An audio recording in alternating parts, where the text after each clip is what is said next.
Aș vrea să-ți găsești locul, să te acomodezi în postura de meditație. Ca o cloșcă, dacă ai văzut cum se așează pe om. Vreau să stai relaxat, iar în același timp să ai o postură dreaptă. Picioarele să fie paralele și tălpile să atingă pământul, sau să stai în postura de meditație, în floare de lotus.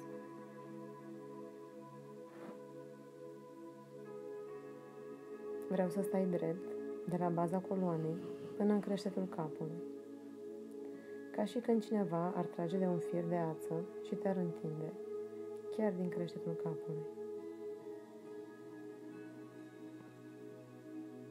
Fără să stai rezemat de vreun spătar.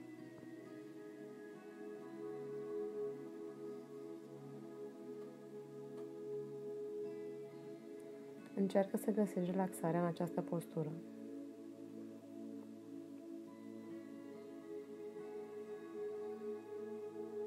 Descleștează ușor maxilarul și relaxează mușchii feței. Apoi, închide ochii.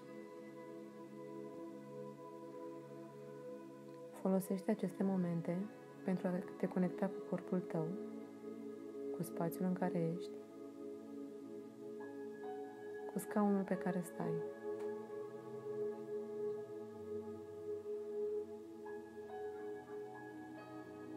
Observă contactul cu scaunul pe care stai. Observă picioarele, articulațiile, șezutul, trunchiul, tot corpul. Doar îl observi. Treci puțin în revistă cum e tot corpul. Și poate alegi să faci câteva respirații profunde. Un inspir lung și expir și mai lung.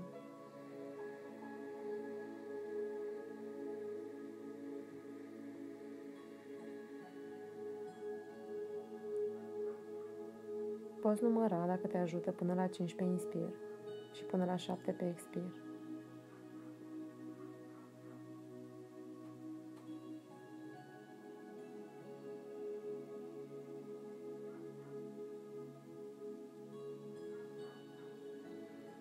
În timpul acesta îți găsești stabilitatea.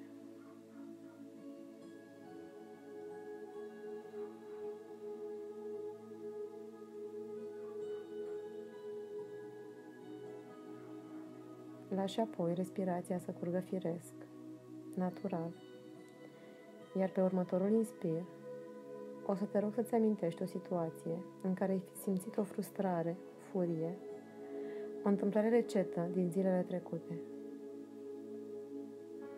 O frustrare de intensitate scăzută, de nivel 3 pe o scală de la 0 la 10, unde 0 este intensitatea cea mai scăzută, iar 10 cea mai intensă. Nu vreau să fie cea mai intensă frustrare, cea mai supărătoare. Poate fi o sarcină primită de la serviciu, pe care nu ți-o doreai, o discuție cu cineva, orice situație care să fi provocat o frustrare, o furie, dar care să fi fost de o intensitate scăzută, de 3, maxim 4.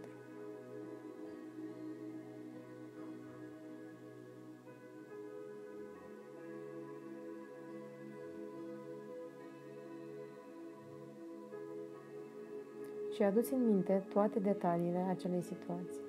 Când s-a întâmplat, unde erai, ce ai spus tu, ce a spus cealaltă persoană.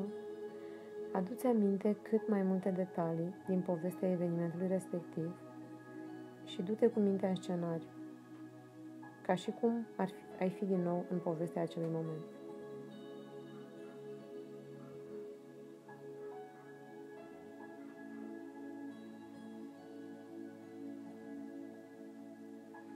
Adu-ți în minte firul poveștii, firul evenimentului.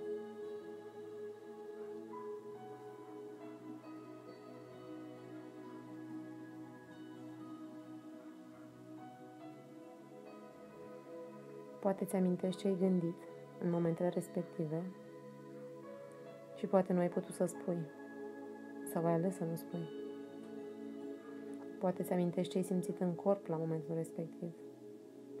Cum și unde ai simțit, ce ai gândit, ce se întâmpla în mintea ta în momentul acela.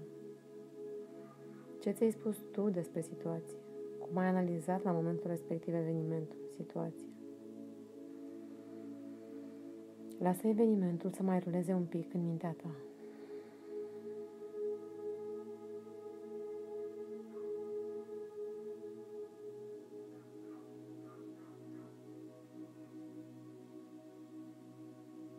Și atunci, când poate simți în acest moment din nou iritare, lasă deoparte firul poveștii și întoarce atenția spre corp și caută să simți unde e iritare.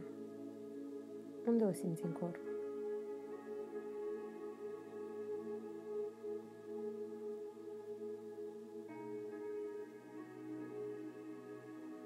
Doar observă.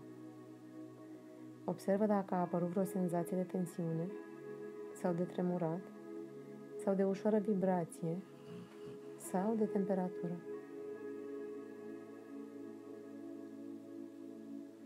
Undeva în piept, în brațe, în gât, în cap sau oriunde în corp. Eu am enumerat doar câteva exemple. Tu vezi unde se află la tine în corp. Și observă. Observă cum e senzația asta. Observă cum e senzația asta la tine acolo unde o găsești.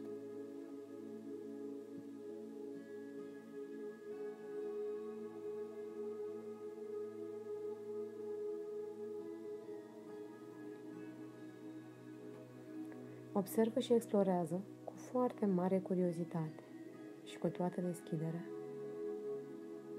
Cum e acolo unde ai găsit-o?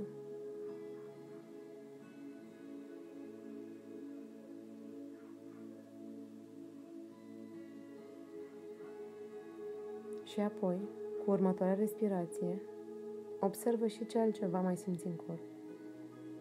Cum sunt celelalte părți ale corpului decât acea zonă unde ai simțit iritare? Și poate găsești părți ale corpului care sunt neutre, poate chiar relaxate. Poate simți relaxarea în picioare, sprijinându-se de sol, sau poate la nivelul palmelor, care sunt în contact cu altă parte a corpului, cu pulpele sau abdomenul, de exemplu.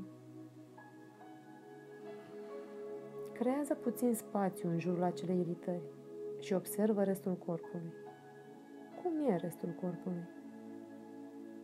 Cum sunt celelalte zone și părți ale corpului?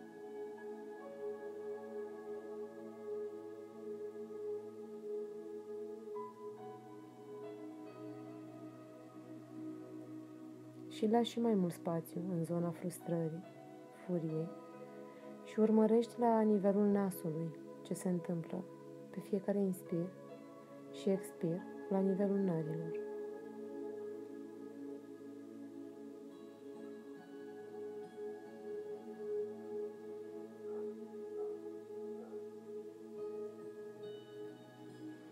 Cum simți respirația?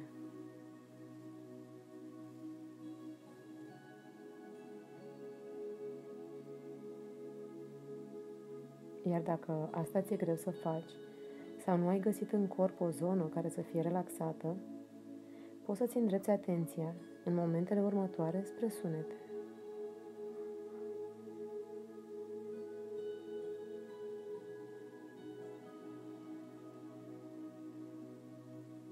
Și îți focalizezi atenția pe ce se întâmplă în jurul tău, în cameră, în restul casei, poate afară, sau la muzica de pe fundal.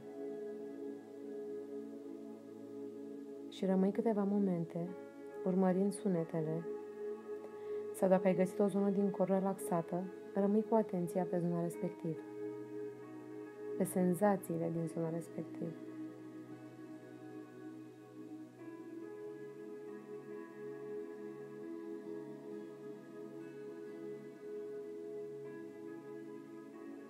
fă-o cu calm, în liniște.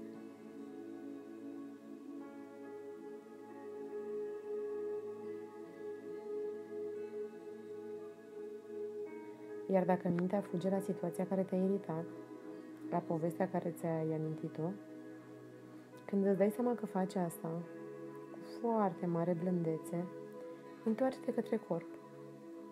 Fie pe respirație, fie pe sunete, fie pe zona relaxată din corp. Lasă povestea deoparte și întoarce-te la ce simți în momentul ăsta sau ce auzi.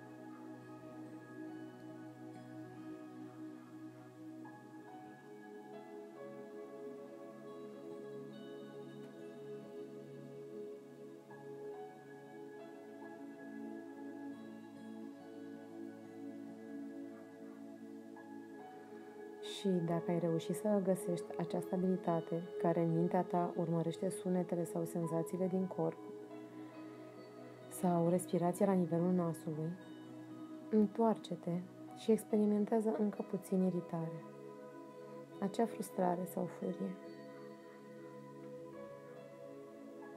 Dacă e prea copleșitor, întoarce-te la senzațiile din restul corpului sau la sunete. Dacă nu, apropie-te cu atenția din nou în acel loc în care ai simțit iritarea și explorează-o și mai în detaliu. De data asta, dintr-o zonă de stabilitate. Și observă ce e acolo. Ce e în zona aia pe care ai identificat-o ca fiind locul în care s-a așezat frustrarea sau furia. Poate simți o senzație de căldură, poate e doar o trepidație, poate e o vibrație care a apărut acolo, poate e ca un nod sau ca o tensiune. Rămâi curioasă. Deschide și explorează acea zonă. Care sunt senzații? Cum se modifică senzațiile de la un moment la altul? Ca și când te-ai uita cu lupa în acel loc în care ai simțit iritare.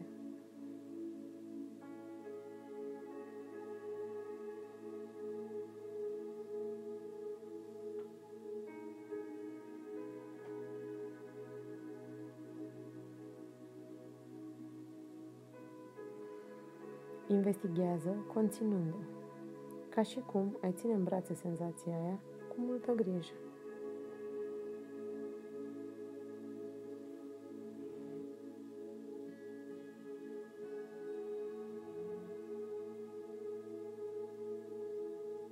Cum e acolo? Ce e acolo? Ce simți?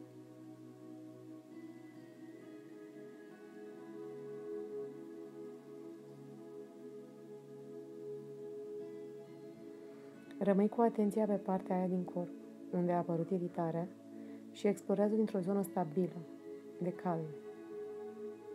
Nu vrei să faci nimic, vrei doar să constați, să conștientizezi cum se simte și ce se simte.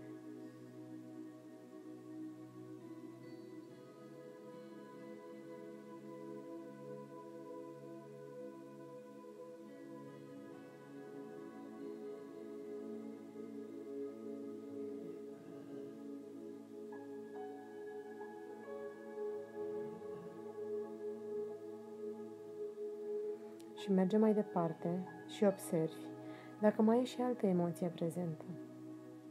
Poate în interiorul acestei iritări, poate de desubt. Dacă ai dat la o parte iritarea, ce emoție apare?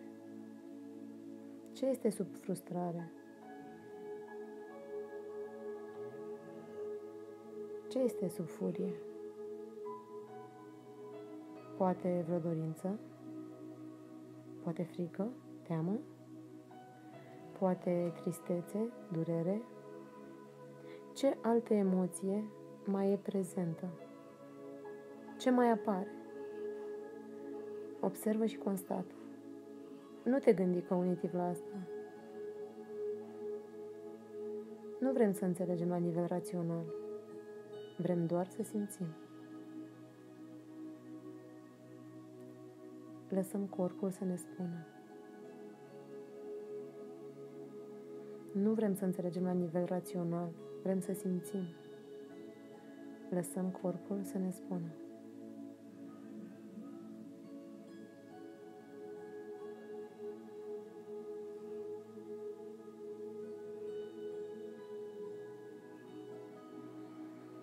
Și constată dacă frustrarea pe care ai găsit-o inițial are vreun mesaj să-ți transmită. Poți chiar să lansezi întrebarea: ce are nevoie această frustrare sau furie să-mi transmită? Și observă apoi ce apare. Imagini, flash-uri, cuvinte. Doar observă. Nu facem nimic cu ele. Ce are nevoie această frustrare să-mi transmită? Care e mesajul ei? Fii doar curios. Ce apare? Și rămâi câteva momente în liniște, doar observând ce vine, ce senzații apar în corp, ce gânduri, ce cuvinte, ce imagini apar, cum se modifică. Observă doar în câteva momente de liniște.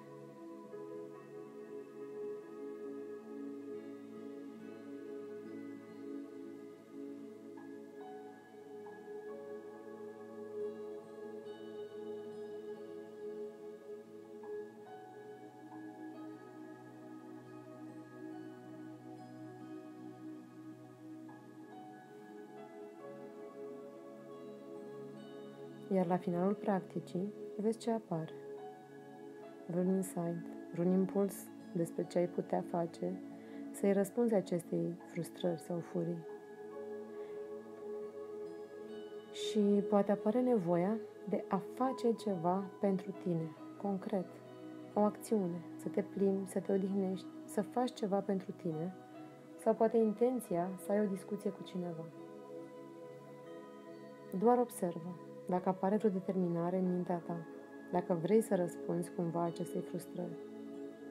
Vezi ce apare în momentul ăsta.